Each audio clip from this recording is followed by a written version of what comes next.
I'm Eve Rodsky, author of the New York Times bestseller Fair Play and Find Your Unicorn Space, activist on the gender division of labor, attorney, and family mediator. And I'm Dr. Aditi Narukar, a Harvard physician and medical correspondent with an expertise in the science of stress, resilience, mental health, and burnout.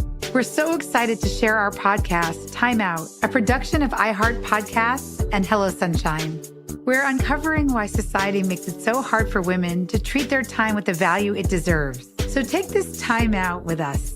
Listen to Time Out, a Fair Play podcast on the iHeart Radio app, Apple Podcasts, or wherever you get your podcasts.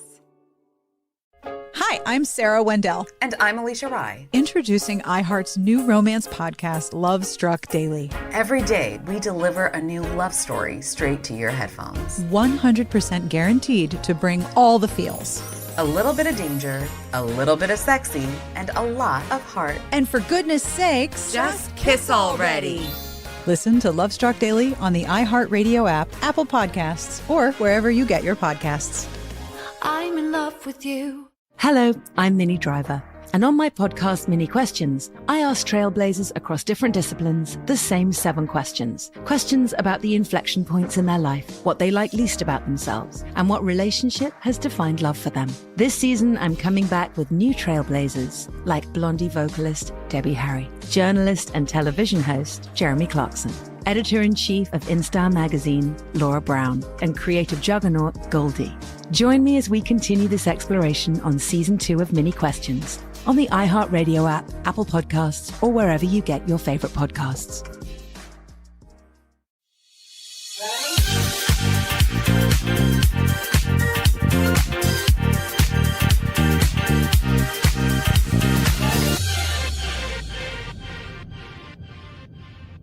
Hi, and welcome back to another episode of Lipa at your service, a podcast series that allows me to introduce our listeners to voices that I believe need to be heard. I want to flag before we begin that the following material is powerful and inspiring, but it can also be disturbing and quite hard to hear. If you're sensitive to content about physical and sexual violence, or if you believe that you might find the discussion to be triggering, you might want to go and listen to one of our other episodes instead. Today's very special guest is the campaigner Nadia Murad, someone I've got to know as a friend over the past few months. Her life story is perhaps the most astonishing I've ever heard. What happened to Nadia, as you'll hear throughout this episode, is beyond the darkest imaginations of most people. In 2014, Nadia was a young woman of 21 when, at the height of the ISIS caliphate in northern Iraq, ISIS surrounded her Yazidi community in the Sinjar region. Her brothers and mother were killed in a mass slaughter. Nadia and her sisters were abducted into sexual slavery. They were traded as a reward for ISIS fighters in a market where thousands of young Yazidi women and girls were sold for as little as $20 on Facebook. After suffering unimaginable horrors, Nadia managed a remarkable and daring escape. Since that time, she's channeled her trauma to incredible effect. Today, she advocates for survivors of genocide and sexual violence and lobbies world leaders and policymakers to prosecute ISIS perpetrators. In 2016, she founded the organization Nadia's Initiative to rebuild the Yazidi homeland in Sinjar and encourage her community to return. In 2018, she was awarded the Nobel Peace Prize for her work. In the words of her legal counsel, the barrister Amal Clooney, who joins me later in the episode, Nadia has defied all the labels that life has given her. Orphan, rape victim, slave, refugee. She has instead created new ones. Survivor, Yazidi leader, women's advocate, Nobel Peace Prize winner, United Nations Goodwill Ambassador, author. I am so proud to call her my friend. Please welcome today's very special at your service guest, Nadia Murad.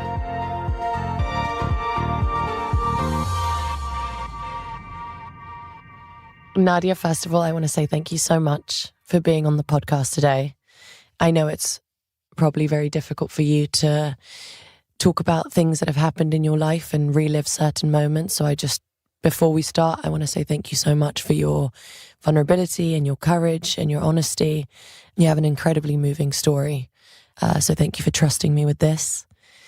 I'd like to start really at the beginning of your story. I've read a lot about the Yazidi community, and it sounds like you have this amazingly rich culture.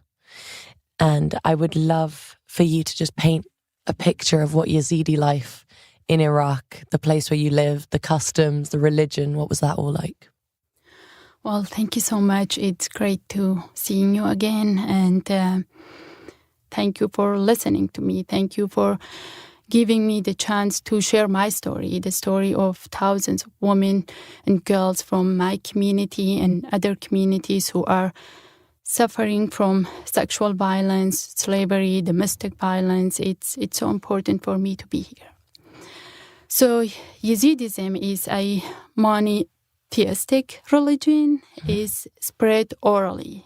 We fully depend on the community to learn and pass on the story, the history of the community, the tradition, and even the language. So the elderly, they are the one that teach us everything about the religion, the tradition, and it's important for us. It's just unique. We have our own holidays. We have our own language. It's Kurmanji, a dialect of Kurdish. It's our native language. And we have many holidays. For example, the New Year is on April every year. Yeah, it's always on the third week of April. And we just color eggs and buy new clothes. And we also fast 3 days. And then the fourth day is the holiday. I like this holiday specifically because you don't have good food always in the community because it's a very poor community. But for those 3 days and the holiday, you buy a lot of food. And it's good that even after the holiday, there is candies and cookies. Things like food. leftover. Yes, yeah. That's so good. There are so many beautiful customs and traditions. And I really love the way that you described it, because it's the whole thing of like the history of the religion being passed down through generations. And that's how the religion lives on. Yeah. You come from a large family, which I'm told is very typical in Yazidi communities. And in your book, The Last Girl, which to everybody who's listening, I couldn't recommend more highly, especially after listening to our chat today, you describe a simple but happy life where your house was busy and it was full of laughter. Can you describe to me what life was like for you growing up? I was a child of a single mother. But before that, I was the youngest of 21. We were 11 sisters and brothers, but I had 9 half-sisters and brothers. So we all were born in my father's house, and I was the youngest. But when I was a few months old, my mom decided to, just move to another house, not divorce, but it was hard for her and there were a lot of problems. So we were left alone with my mom, and she decided she was 37 years old, to take care of 11 children on her own with no incomes. She was not educated, and all she had were a few sheep. That's why my siblings, none of them went to school, because they had at a very young age to work to help my mom on the farm and with the sheep to make a living. And I was the youngest one, so I was lucky enough to go to high school, attend high school. And sometimes I feel guilty that my siblings went through a lot of poverty, my mom, and I was not. I went through a lot, but not as much as they went through, because I was the youngest and had education. This is just a story of so many families, in the village. Life was simple, but it was not always easy. It's amazing. Your mother is a superhero, being able to hold such strong family values at the same time while working so hard. Sometimes we forget the role of the mother of, trying to raise children to be the best version that they could possibly be. And at the same time, you all helping is really, really beautiful. I would like to talk a little bit more about, you have so many idyllic, customs and traditions within the Yazidi community, but the Yazidis have also been really singled out over the generations for persecution. And this came to a really hideous climax on the 3rd of August, 2014. This is when ISIS had surrounded your village. And before we talk about the events that followed, could you tell me why ISIS targeted your community? And why did they consider the Yazidi culture to be such a threat to their fanatical version of Islam? Well, Yazidis have been targeted for generations simply because of our faith. And, there were hundreds of thousands of Yazidis in Syria and Turkey. And same thing happened to them. They own land, businesses there in Syria and Turkey, but they had to flee to Armenia, Georgia, Germany, and other places. And now we have just few families in Syria and Turkey. And same with the Yazidis in Iraq. We were farmers, and people in Iraq, in Sinjar, other places, they didn't buy our products. They saw that Yazidi are infidels, not people of the book, and that it's shame on them to let a group that are not people of the book to live among them. It was a process of, decades, centuries of seeing Yazidis are not clean, that are not people of the book, and so on. So ISIS had a specific plan for the Yazidis when they decided to target Yazidis in August. I know that this is really hard for you, but do you think you could describe for us what happened on that awful day? And I respect your boundaries, so please share only as much as you're comfortable with. But when, ISIS surrounded your village and targeted your community, what happened on that day, on the 3rd of August, 2014? So until the 3rd August early morning, there were thousands of Kurdish and Iraqi security forces in Sinjar. Mm-hmm. Yazidis knew about the ISIS threat on them, and we asked them, and they said, you are safe. They ensured the community that they will protect us. But in the early morning of August 3rd, we were left alone. And we were Yazidi, they didn't warn the Yazidis that they are leaving. So there were no soldiers, no protection whatsoever. So until the early morning of August 3rd, there were thousands of them there. But when we woke up on that attack, no one was there. And because we were not warned that we will not be protected. We didn't prepare. We were not prepared for that. And early morning, I remember it's hot in Iraq, and we were sleeping on the rooftop. It's summer that we do, and there were some calling early morning. So I just took my pillow and I went down and tried to sleep. I didn't know that the forces left. So then my mother came to me and she was like, go to your brother, go to your father's house and see people are calling. So my aunt, her children were from the north. And north, they were close to the mountain and they were safer than us. So they could make it to the mountain earlier. And they were calling us, said that ISIS attacked them. More than 400,000 people flee to the top of Mount Sinjar. In our village in Kocho, there were close to 2,000 people in the village. We were surrounded by ISIS. And my village is the last Yazidi village in the South Sinjar. So we were surrounded by ISIS from August 3rd to August 15. And we were asked to convert by ISIS leader every day, but we refused to convert. We said we will be ready to leave everything behind and go if they let us to go and join the rest of the Yazidi community. But they didn't let us to go to the mountain. On August 15, it was around 10 a.m. and they came to the village, hundreds of ISIS members, and their leader, who was from one of the villages that were close to us, neighbors, that was the leader of that group. They told everyone to just leave everything behind and walk to the school. So we have only one huge school in the village. We were walking. The school is about a mile from my house. By walking. And I went to that school for 11 years learning and having friends there and teachers in that school. So I was walking with my sister, one sister-in-law, and my oldest brother, and all we were carrying was some food and bread.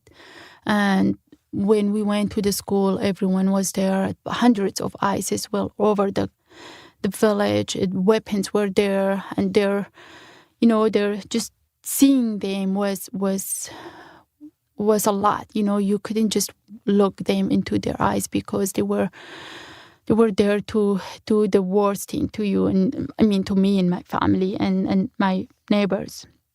When we made it to the school, they asked all the women and girls to go to the second floor, and all the men were in the first floor. And they asked again to everyone, in man especially, and the leader, if they want to convert. And they said, no, we don't. We wanted to go. So please, you have everything. We will leave everything behind.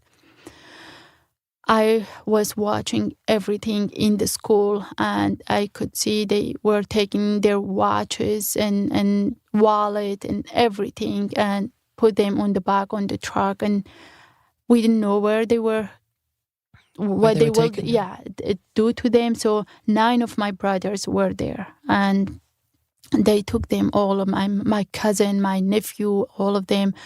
And we heard a shooting. And we watched the window, and they were just putting men outside in groups outside the village and shooting them in mass graves. And when they took all the men in the first floor, they came to us and they asked for our earrings and IDs and watches, and if we had money or phones, and people just gave them everything. They just wanted to leave, and we were okay. You got everything, and we were, then put in cars, and we were moved from Kojo to Solak, is another small village in Sinjar, and we were transferred to that a huge building there.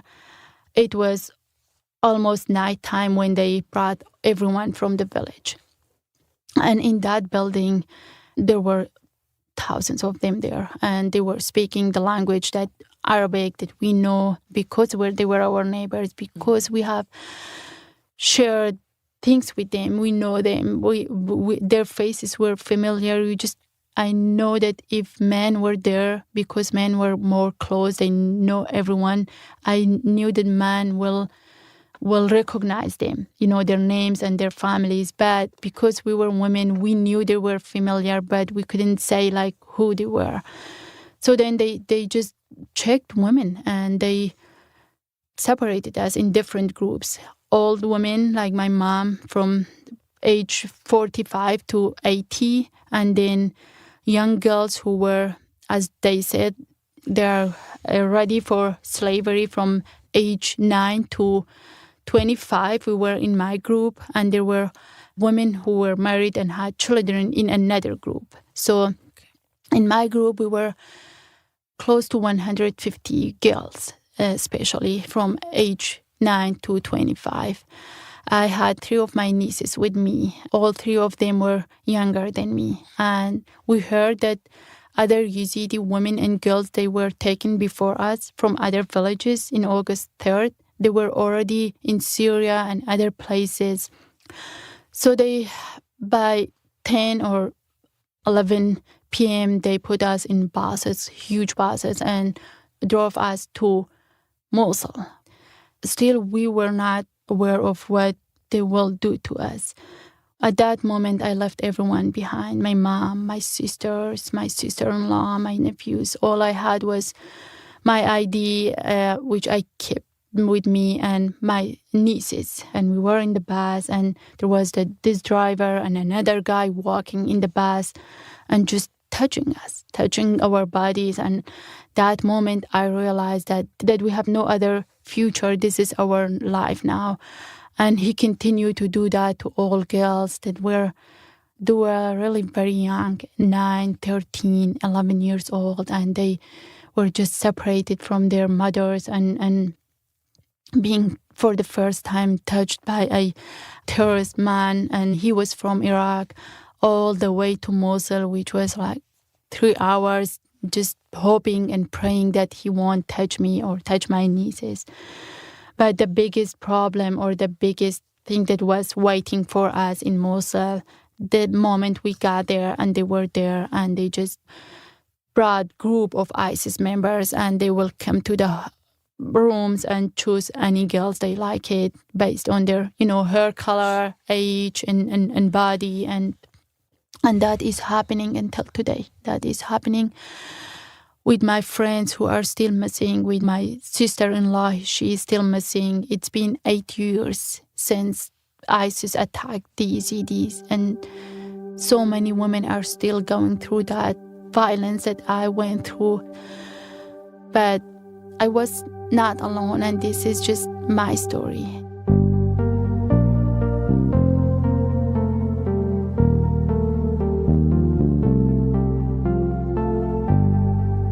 We'll be right back after this short break.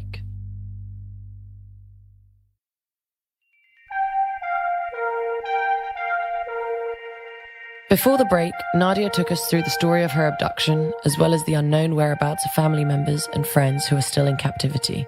I also wanted to ask Nadia about the horrifying reality of being trafficked and traded as an ISIS sex slave, which is difficult to hear but important to understand. What objective did ISIS have with this awful trade?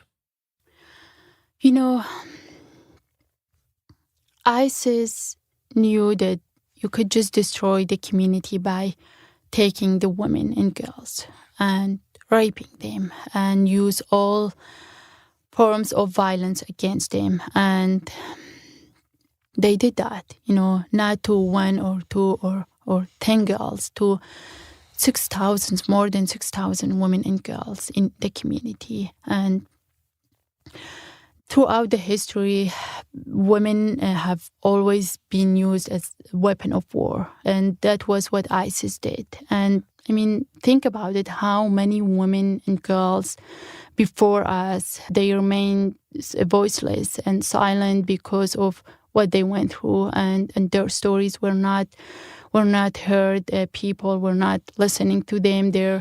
There's a lot of shame, stigma, taboo in telling a story like this, even in our country, in our community.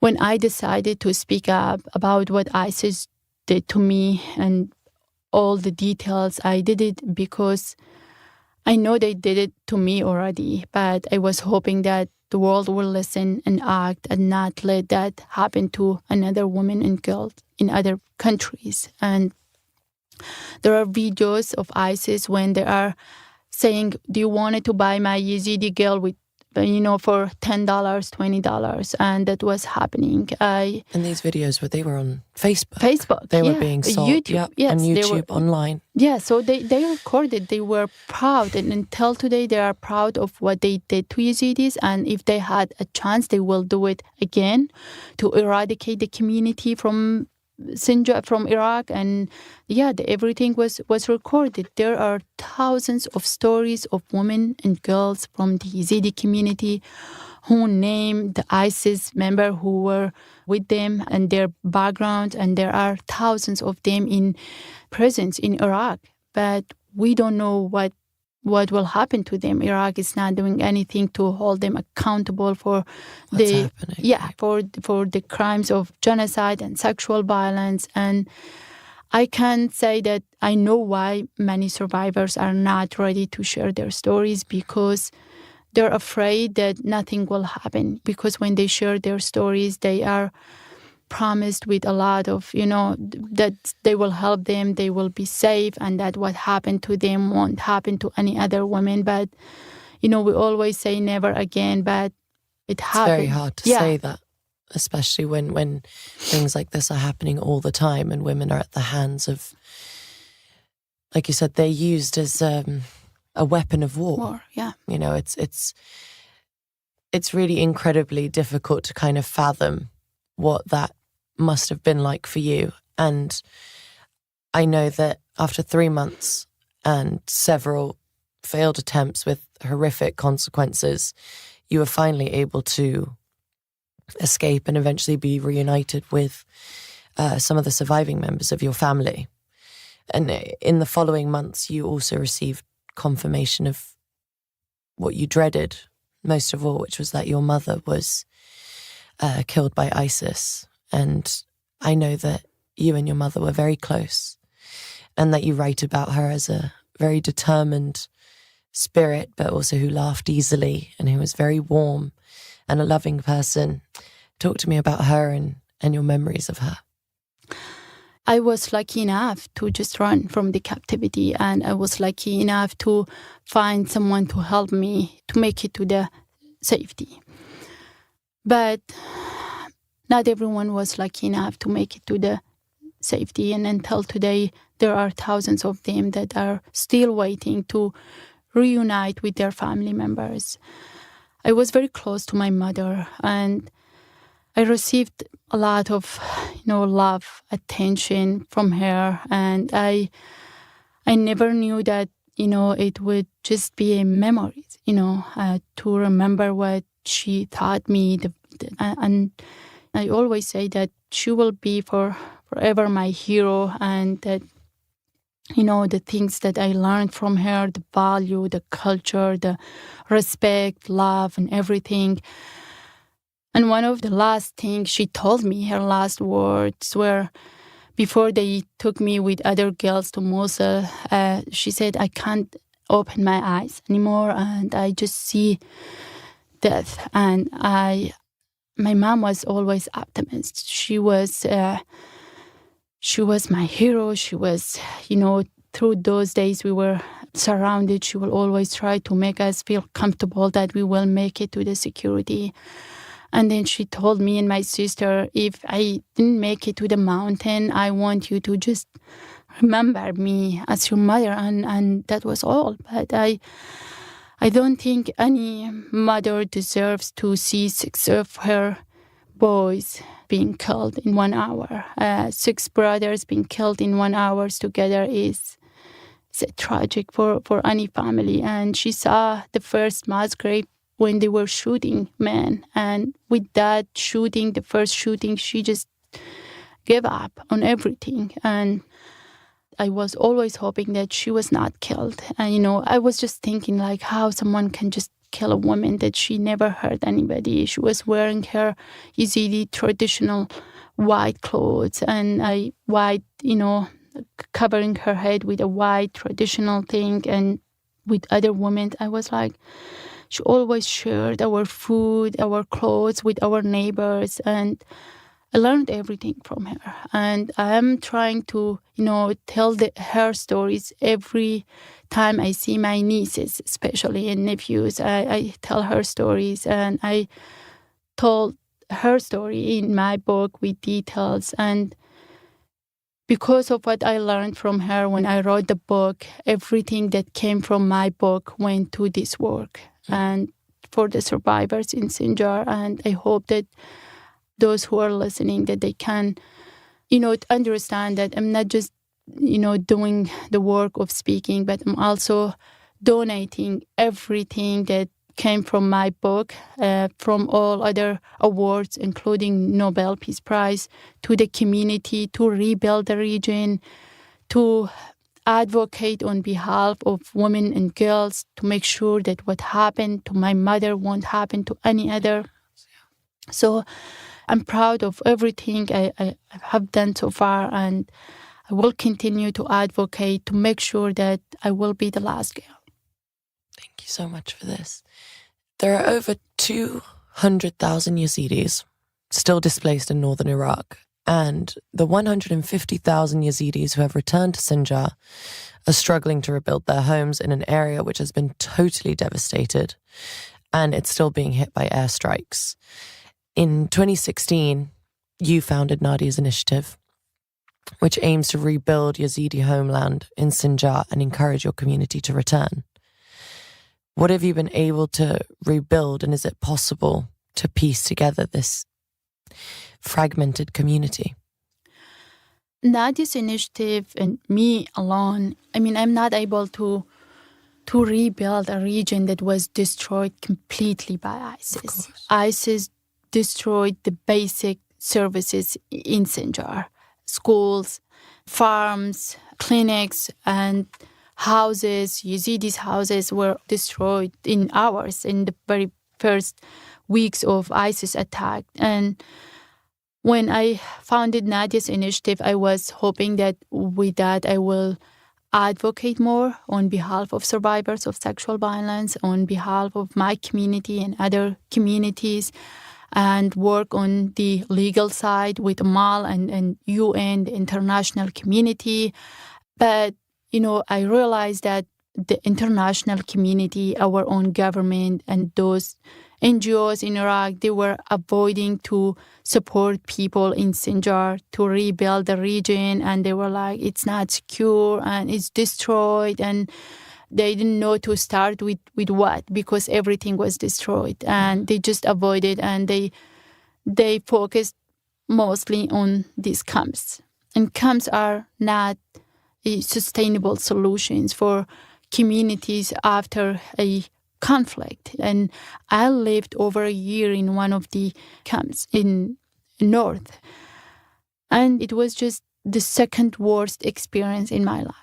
You just wait for the day to pass and wait for someone to give you food. And most of the times, women and girls were used, where there was exploitation on women and girls. They were telling their stories with hope that they will get some support, food, clothes, and child marriage and suicides, and in those camps is happening every day. And there are some programs, considered as empowering women, but you can't empower women if they have no safe place and no food, they don't feel secure, and those are not sustainable solutions. So from my experience in the camp, I try to rebuild the pieces that I can through Nadia's initiative with our partners in all over the world. But it is just a lot. It's for a survivor, for a new initiative, very young initiative, is just a lot to rebuild a region and the community. And it's not just about rebuilding everything. It's about assuring the community that this time they are safe. And then we can do more work to help them to, heal.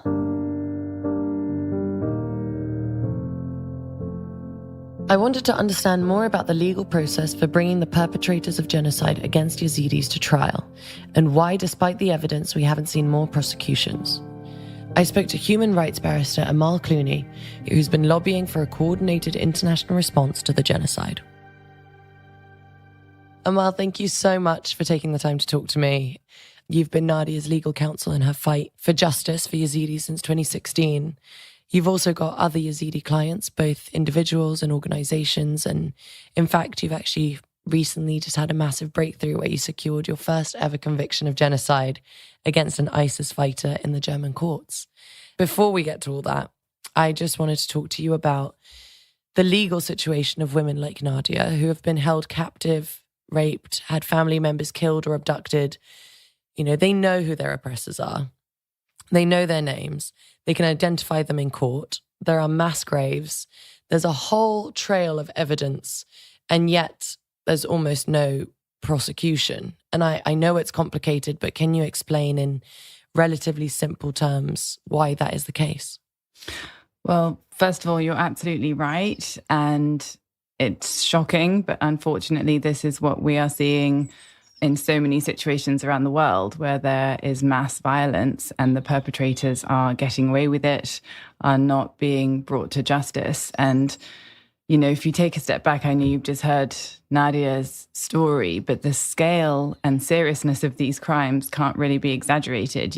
What happened to her family happened to thousands of Yazidi families, where the father and mother were murdered, and the little boys were taken to be so-called cubs of the caliphate and taken to fight on the front lines. And the young girls were taken into a system of sexual slavery like nothing we've seen, certainly in my lifetime.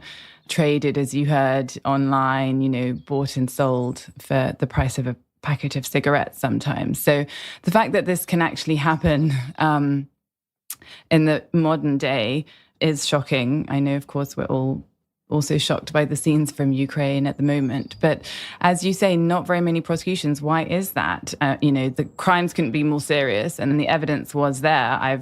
I've called ISIS a bureaucracy of evil because they left behind really so much evidence, including sort of paperwork disclosing their intent to wipe out Yazidis. So, when Nadia contacted me, it was because of this problem that, how can we put these people on trial? And so what we did was go to the United Nations Security Council. This is the most powerful body that we have in the international system. And we said, this is a globally reviled terror group. It was at one stage administering a territory the size of the UK. It committed crimes in so many countries around the world.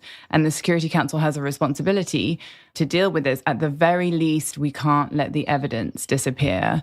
And, it was one of the few moments in recent years where the Security Council has shown unity on an issue of accountability. And it did set up this UN investigation. Nadia and I were in the chamber when the 15 hands went up, and we saw this happen. And they sent a team led by a British barrister who's now the prosecutor at the International Criminal Court, Karim Khan, to Iraq. And with a team of forensic investigators and others, they have now gathered thousands of witness statements. They've exhumed mass graves. Nadia actually was able to identify and bury two of her brothers, so that now there is evidence that has been collected and can be used so that justice is at least possible. But there is still a long way to go, unfortunately. You did have a breakthrough prosecution recently in Germany against a husband and a wife who murdered a 5-year-old Yazidi child that they had enslaved along with her mother. I have 2 questions connected to this. Firstly, this was a milestone because it was the first case in the world where ISIS was successfully charged with genocide. Could you explain why it is so significant that this charge was genocide rather than terrorism? Mm-hmm. And secondly, is it possible that the guilty verdict marks a breakthrough in the Yazidis' legal fight? Well, I hope so. Genocide has been called the crime of crimes. Some people consider it to be the most serious crime, even more serious than crimes against humanity. And the reason for that is that it requires an intent to basically destroy a group in whole or in parts. So the Yazidis defined as a religious group, for instance. And ISIS, as we were saying, didn't even hide its intent to destroy the group and wipe it off the face of the earth. In Iraq, there are trials of ISIS fighters, but there is no crime of genocide on the books. So they can't actually put people on trial for genocide. They can put them on trial for terrorism. But these trials are problematic because of the way they're being carried out, and they basically don't represent justice from the victim's perspective.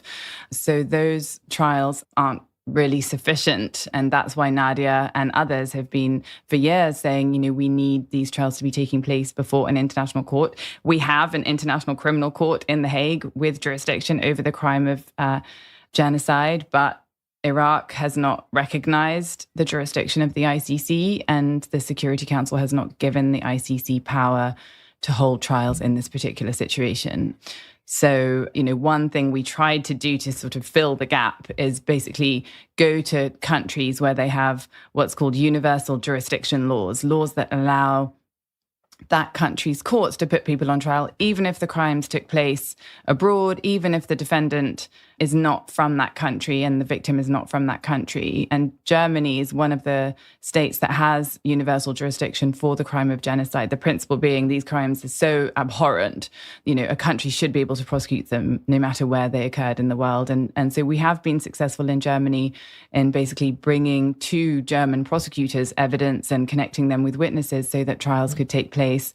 And as you say, we last November reached a milestone where for the very first time anywhere in the world, an ISIS fighter was not only put on trial, but convicted of genocide. And it's really an incredible story because the case sort of rested on the testimony of one Yazidi woman who basically took it upon herself to try to bring about this milestone. In the absence of any kind of functioning system, it's really individuals who've been so heroic in this process, and she's definitely one of them. She left everything she knew and put herself into a witness protection program in a foreign country and said, I'm going to give evidence against this ISIS fighter who had held her captive along with her daughter and ultimately had killed her daughter by leaving the girl hanging from a window outside and letting her die there in the heat in Fallujah. And this man was arrested, was extradited to Germany and stood trial before a panel of 5 German judges. She gave evidence over 7 days, looking him in the eye and telling the world what he'd done. And really with the weight of the world on her shoulders, because this was the first trial of genocide and all Yazidis were watching it. But ultimately, she won and he was convicted, and it was an amazing moment. It sent chills down my spine when I heard that genocide was the pronouncement in court and he was ultimately given a life sentence. So, will that be a precedent for more trials? I hope so. But, individual cases like that are not really the solution when you're dealing with what we have at the moment, which is thousands of, former ISIS fighters who are held in camps and makeshift prisons in Iraq and Syria with no real plan to deal with them. It's an incredible, story, a really sad story, but a massive, massive breakthrough in the outcome of it. And you and I, we've spoken before, and I was really, really moved when you talked about the power of Yazidi women's witness testimony. And I was wondering if you could expand on that. Yeah, this is one of the women who sort of took my breath away. She had no formal education. She had no support system left, and she just made justice a priority and did not flinch. It was actually really dramatic because at the moment that the judges said genocide and that the defendant had been sentenced to life, he actually fainted in the courtroom, and she was resolute and strong as ever. And it just was this reversal of sort of the power imbalance that existed when she was literally his slave. And those moments give me hope. People like her are so courageous. And of course, Nadia herself. And Nadia's story is full of, obviously the darkest side of humanity, but also sort of individual heroes. And Nadia herself, I've spoken to people who were working in a local government in Germany who had a really modest budget and just looked at this sort of awful situation in Iraq and thought, we can't help everyone, but we have a budget to help 1,000 girls. And they went to Iraq and interviewed, victims of sexual violence and chose Nadia as one of the 1,000.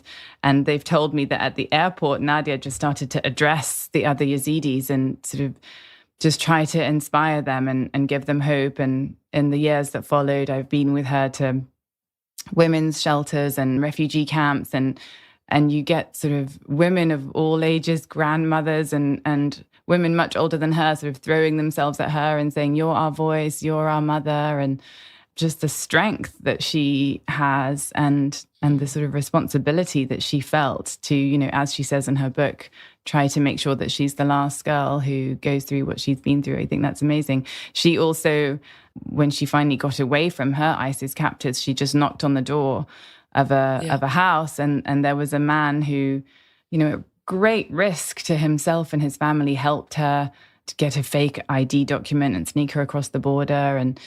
And so, even in these awful situations, you do get these sort of acts of heroism.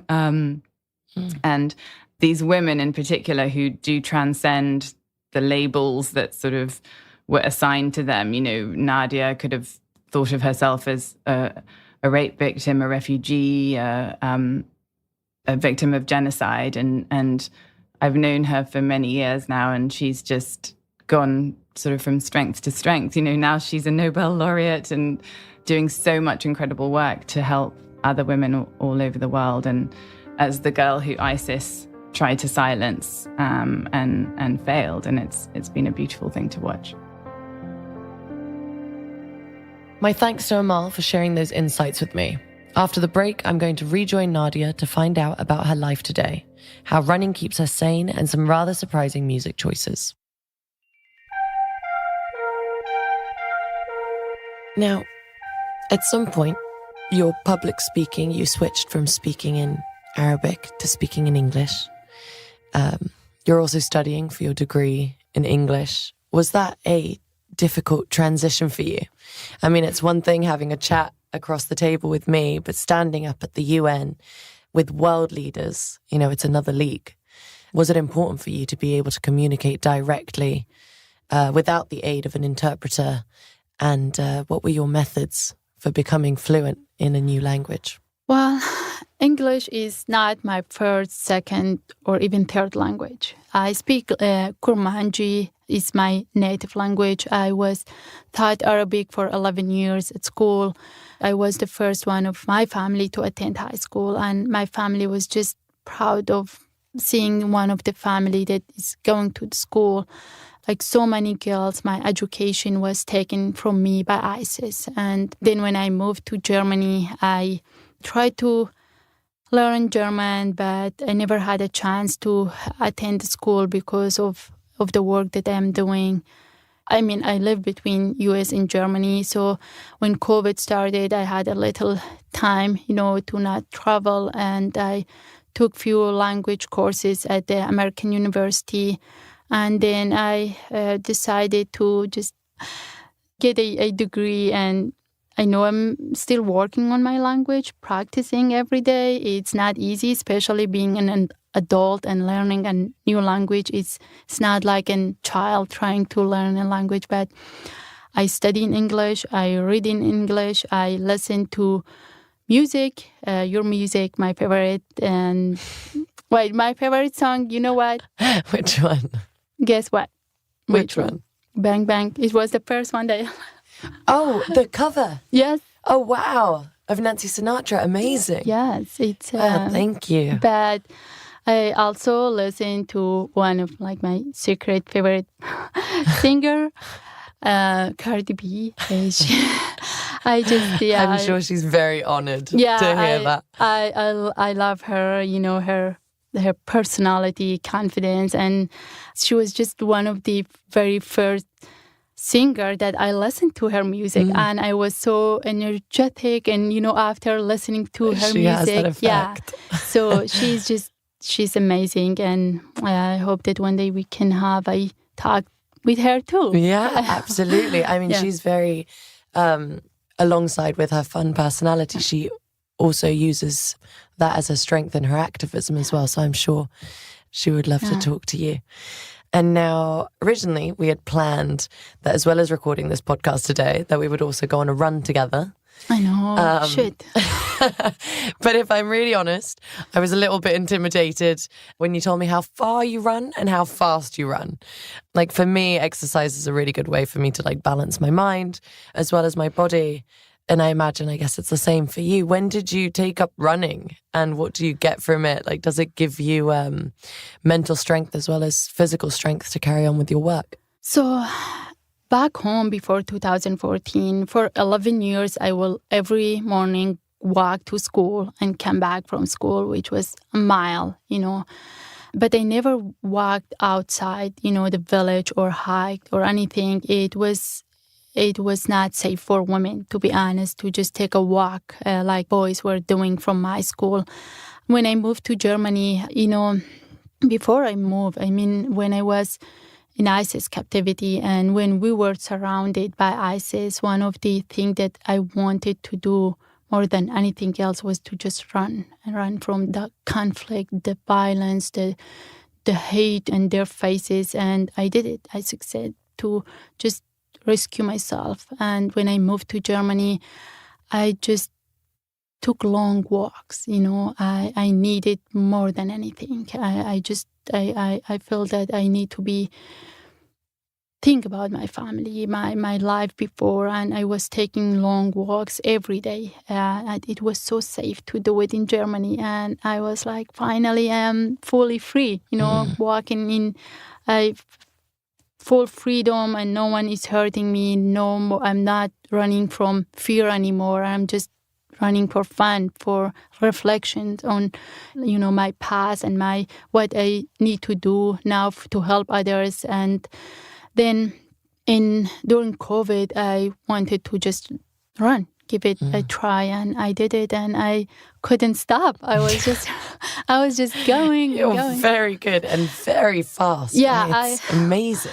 I just like, run, and it helps me to just clear my mind and focus, think about our projects, our work, what else can I do, how can I be, more involved in helping women and girls all over. It's so important for me to take it, but sometimes my husband is jealous because he walks, so he is jealous. But, because of school and the work and traveling, it's not something that now I do it every day. So I try to do it like a few times a week, and I walk a lot to school, to meetings. So one of my favorite things about the meetings, leaders and others, I just walk, especially in Europe. It's so nice to walk to your meeting. Yeah. So my first meeting with President Macron, and they called the team and they said, what is the number of the car, which car are you coming, and the number. And they said, well, she's walking. She's already She's already on her way. Yeah. I think for reference for our listeners, we just need to tell them a little bit about, like, how far do you run and how quick does it take you to run that? So I just, when is it in the morning, I go, close to 15 miles. And I have done walking, especially walking, I do sometimes 21 miles. It's just amazing. Yeah, it's, I love it. It's nice to do it. You just leave everything behind and try to focus towards your future, your goals, and focus more on what you want to do and how you can help others. So I run fast. Yeah, you do. Especially Definitely. listening to your music and party. So that's just all I need, I'm happy to play a little role in your speediness. But since we both are busy this time, so we gotta plan the run for next time. But what we're gonna do now is we're gonna go for some lunch. Yeah. Which I'm really looking forward to. But something that you have so kindly decided to share with us for Service 95 and for our listeners and for the newsletter, which is what we're going to publish, is you're going to share a very special recipe with our listeners. And I wondered if you could share what that is. So yes, there are a lot of delicious food in Middle East and Yazidi dishes in Iraqi, in Arab, but there is this special dish about Iraq in general. The whole country is dolma.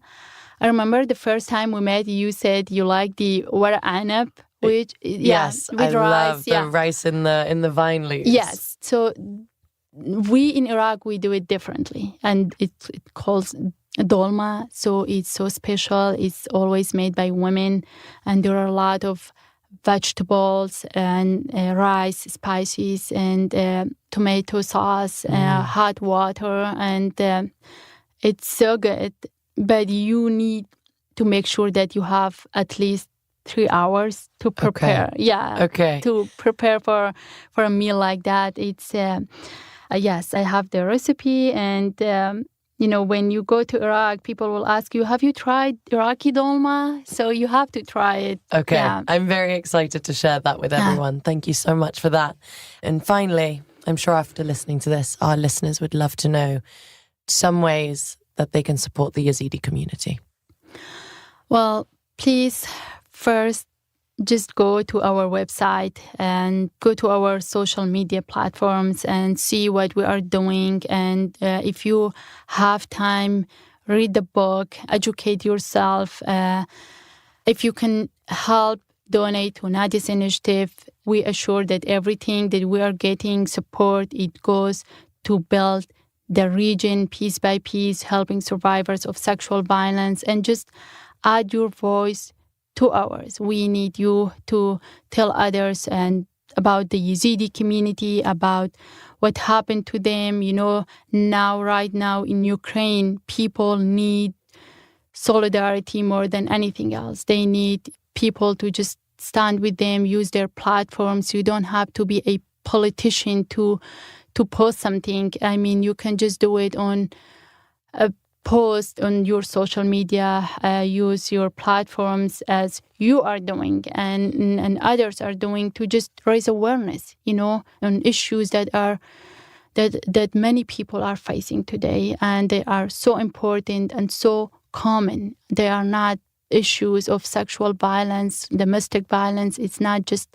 happening in Iraq, violence on a college campus or on a conflict zone, it's violence. And women and girls bear the burden of victim blaming. This is something, it's clear that women and girls are always blamed for what they go through. So don't let that happen to any women and girls, and just add your voice to ours. And I appreciate that. Nadia, thank you so much. Thank you so much for your words and your honesty and your time, more than anything. Thank you so much. Thank you so much.